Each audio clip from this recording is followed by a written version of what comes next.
And we are stoked to be at the Toronto Indy today, and we're so excited to be taking you all around this incredible event. We've been coming for a couple years, so we like to think of ourselves as experts around here. It's our first time here in the cars as we walk in. We came in through Liberty Village, and this is the main gate. Doesn't look like it, but you're in the right spot. So why don't we go on in and see what it's all about. All right, let's get started. We've made it inside the INDYCAR building, and as you can see behind me is the Paddock. We have a Sunday Paddock Pass, which is going to give us access to the inside where all these trucks are. You're going to see the mechanics working on the cars, we're going to see the drivers walking by, and it's especially fun because after the race, they're going to roll all the cars through here, and they're going to be all beat up and scuffed. It's going to be a little chaotic, but it's always a lot of fun. And if we're lucky, we're going to add a few more signatures to the back of the shirt. But if you know us, you know that we need coffee to get this day started. So let's wander a little bit deeper in and go find a little sip of coffee, why don't we? All right, I got my coffee and we just got our ticket scanned into the Paddock Pass, which gave us this spiffy pink bracelet. You don't really know who you're gonna see in here, but in the past we've seen team principals like Zach Brown, and we saw Angela, who was Lewis Hamilton's, at the time, former physiotherapist, but now she's actually gone back and joined Lewis, so good on you, Angela. Back in the day, we saw the Phoenix, but unfortunately he's not racing this year. Let's just take a look and see what we can find today and get warmed up, and I'm gonna get fueled up in the meantime. The McLaren garage is always one of the most popular. I think a lot of people hope to see Paddock Award, but obviously McLaren's also just a well-known brand. We all love them from Formula One. Eugene's wearing his McLaren hat today, actually. They seem to be a fan favorite around these parts. Now that we took a quick peek at the paddock, we're gonna check out the rest of the grounds. There's a few different types of tickets you can get, but the main ones are the general admission, which give you access to the race, and then you can also get grandstand seating. The first few years we've been coming to the race here, we were getting general admission, and there's a few cool spots that, give you nice access to the track. So why don't we go show you some of our favorite spots to watch from. There are also merch booths throughout the grounds. This year there were a few designs that caught our eye. This is a really cute ombre shirt. I believe it's a lady's shirt. Sunset vibes. We love it. Over here, channeling our best Back to the Future look with a little bit of, I guess it's smoke that looks like lightning. I'm here for it. And also a personal favorite, you gotta get the Firehawk tee for the kiddos. I love this guy. He always makes himself known during those post-race interviews, if you know what I mean. Okay, so another thing that you're gonna be doing a lot throughout the day is crossing the bridge. Yes, the bridge. We have to get over the track somehow to the other side of the property, and you gotta rock the bridge. There's no other way across, and the only way is through, so let's do this. The first spot we're gonna take you to is along the back straight, across from Budweiser stage. And there's some nice shady grass areas that you can hang out and whip your head around as you try to catch a glimpse of the cars passing by at some of their highest speeds. So what makes Lakeshore another amazing spot to hang out at? It's the overtaking! The drivers gain a lot of speed through here, and then as they turn northward, there can be some really good overtaking opportunities. And just down the path is actually one of the most popular stands, and it tends to sell out the quickest because of this amazing view of Lakeshore and the overtaking opportunities. So a lot of people want to hang out here, but we're not sitting here this year. Right behind me is the beer deck. This is one of the spots that we've spent a lot of time at in past years. It takes place between turn 3 and 4. And as you can see, it's a little bit elevated. So it provides really great, almost top-down views of the cars. And typically there's been a bar here, which made it very easy to just grab a drink and continue to hang out. Am I seeing a bar? I'm not so sure. But let's go take a peek and see if we can shimmy in to this deck here. We have located the bar. I grabbed a Steam Whistle, which is a local Canadian Pilsner. Highly recommend it if you haven't gotten a beer in Canada. There's a lot of great local beer options. The Lug Tread Lager by Bose is another great one. And of course, there's a lot of fun seltzers and other drinks like that as well that you can get. So why don't we head over to the beer stage? So this is one of the few grandstandy areas you can enter with a general admission ticket. And it does get pretty crowded, especially during the race. So if you want a good spot by the railing, make sure you get here quite early. There's a really great view over here, so let's try to sneak our way in. This is way back to say 915 the street of last finish at Mark Clark after the contact with Ian Taylor. Now there's a little bit of a pause before the main race starts. So we have, I think, a 30-minute break, and then it's the driver introductions that are pretty cool to catch because you can walk right up to the drivers and sometimes even give them directions to the stage. So you might just think it's the one race that takes place at the INDYCAR weekend, but there's actually a ton of support races happening throughout the weekend. We were just watching the USF 2000 and USF Pro 2000 races, which are feeder series for INDYCAR, but there's other series as well, including the Radical Cup. You can see the cars right here behind me. This race is going to happen a little later today. And there's also the Miata race, but we've seen other races in the past, including one that had a whole mix of cars. We've seen Porsche, we've seen a feeder NASCAR series, but you know what I'm really waiting to come back? It's the super trucks. So in the big parking lot down by Lakeshore Boulevard Drive, there's a lot of kind of smaller vendors, but also the pits for the support races where you can see a lot of cool cars and walk up really close to them, even closer than you can in the paddock. Right foot on the seat, face the car, bump on the bar, swing your left leg over, and now go in sideways. Watch your skull. Alright? Decide for yourself, you want to put the steering wheel on. So OMP should be like that. It'll just click into place. How's it feel? Oh, it's beautiful. Yep.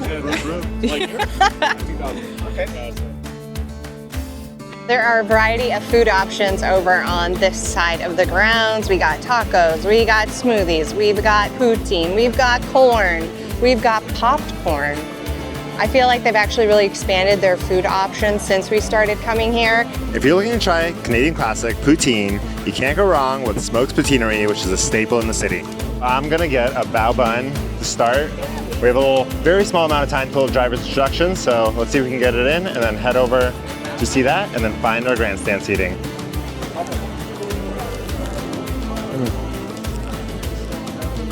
Oh, it's really good. So behind me here are the Turn 11 grandstands. We have sat here in the past. This was actually the first location that we got grandstand seating at. It's pretty cool because you have a great view of Prince's Boulevard and a nice curve that the cars kind of slow down and go around, so you get a really nice view of them overall. What's always important is to have a screen in front of you as well to see all the action that's happening in the area of the race that you cannot see from where you're sitting. Speaking of action, the driver introductions are about to start, which is a chance to catch them coming to the stage and maybe grab an autograph if you're lucky. Once they're introduced, you can also spot them as they walk off to the track. With the driver introductions out of the way, we have a few minutes, about 20, before the race starts. So we're getting our drinks, getting sunscreened up, getting some water, maybe grabbing a snack, and getting ready to settle in for the race. Everything takes a little bit longer getting around the track than you think, so make sure you leave some extra time. And we just made it for the start of the race. Cheers! Cheers!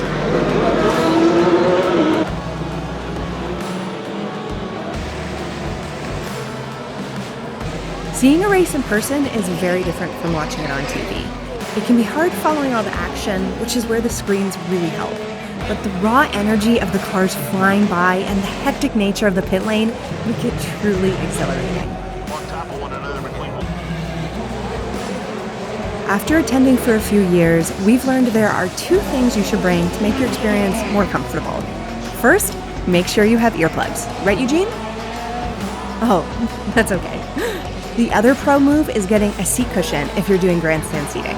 We actually found it was cheaper to buy it at the race rather than online if you're willing to risk it. The reason that I enjoy sitting at these stands in particular is that they're in just a really good area in general. There are washrooms close by. You're really close to the podium where they do the driver intros as well as the trophy, and you're close to the INDYCAR building where the paddock is. You don't have to worry about crossing the bridge as many times to get over to the paddock area as the race is just finishing and you want to get a good spot. So yeah, that's my little review of these stands.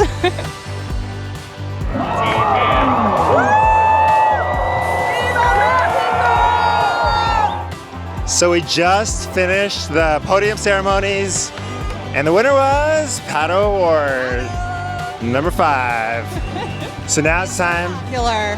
Now it's time to head inside for that special moment. Yes.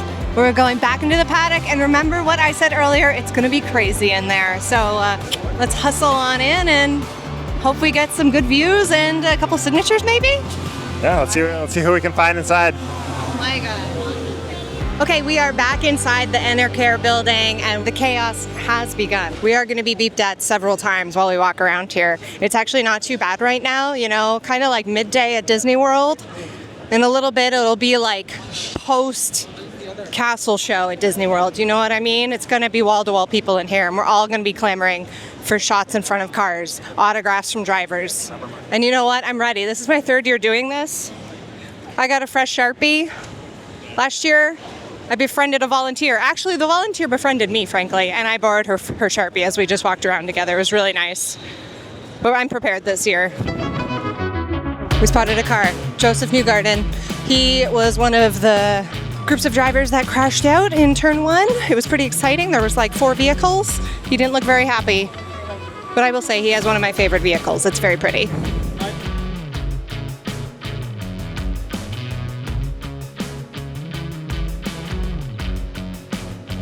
So we've got Colton Herta's car right here. Colton actually qualified on pole this weekend, but he didn't end up on the podium at all. Fun fact, he was also the first signature I ever got. So that's kind of special. Another cool area in the paddock is the inspection area. After the race, all the cars come through and get inspected for various technical regulations to make sure they're in compliance. And recently, quite a few cars, specifically for one team, have been caught bending the rules, let's call it.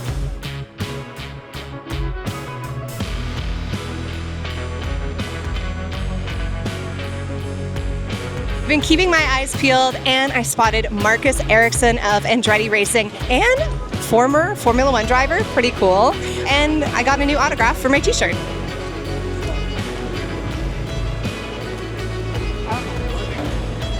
Unless he's not fasting. There you go. Have a good one. Got another one. Yes. Kyle Kirkwood. He had a suitcase, he was ready to go. You gotta get in there. But always be kind and patient, that's the goal. But also you gotta get in there.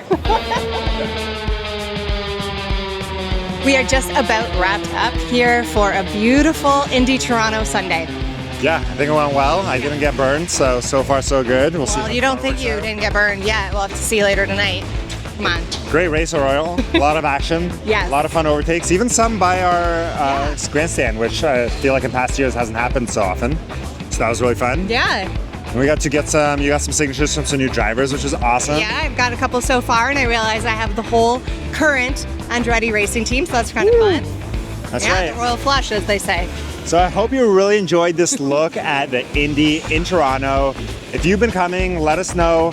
If you've gone to other cities, let us know which ones in the comments. We'd love to know which is the primo Indy race to visit. Yes, because we'd definitely be down to travel for one. I think that would be really, really fun. Super fun. But I had such a blast sharing this experience with you. If you have any additional questions about how the weekend works or ticketing works or, you know, whatever else, we're always happy to chat with you down in the comments. So yeah, feel free to say hi. Yeah, make sure you hit like, hit subscribe, and join us for the next video, because we're in no time going on another epic adventure, I'm sure. You know us. Here's a little preview. Next up, we're diving back into Japan to explore its incredible cocktail culture. From the ultra classy to the loud and fun, and even back in time, we share our must-visit cocktail bars in Tokyo, Kyoto, Nara, and Osaka. All right, we gotta go, so hit subscribe to catch the next video. Thanks for watching.